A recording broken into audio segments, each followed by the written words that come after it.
Direction à présent l'Égypte où Alaa Abdel Fattah, figure centrale de la révolte de 2011, est en détention provisoire. Il a été condamné à 5 ans de prison par un tribunal d'exception du Caire pour diffusion de fausses informations. Le Caire où l'on retrouve notre correspondant Édouard Dropsy. Édouard, en quoi cette condamnation est-elle significative ?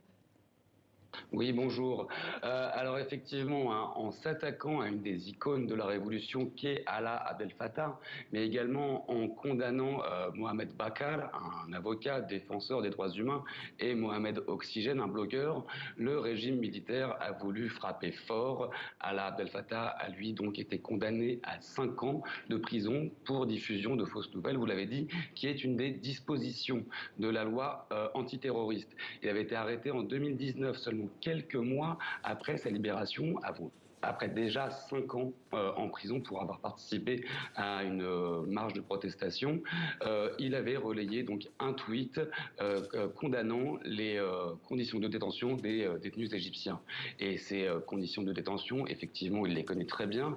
Là, par exemple, depuis plus de 2 ans qu'il est en détention préventive, il est totalement à l'isolement, il ne peut pas sortir, il ne peut pas lire, il ne peut même pas faire de sport.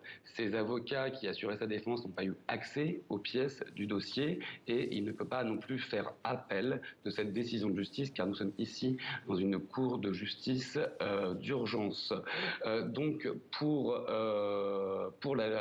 le régime militaire, c'est aussi un moyen, le régime du président Sissi, c'est aussi un moyen de dire qu'il est hors de question de s'opposer au pouvoir du président Sissi. Et sinon, c'est également aussi un camouflet pour la famille d'Alaa Abdel Fattah, une famille symbolique de militants de gauche laïque qui, dès les années 80, ont contesté le pouvoir d'Hosni Moubarak et qui reste aussi une des seules familles à s'exprimer encore plus ou moins librement en Égypte. Et il y a notamment Sanaa, la sœur de Alaa Abdel Fattah, qui devrait, elle, sortir de prison après plus de 18 mois en détention. Édouard Dropsy.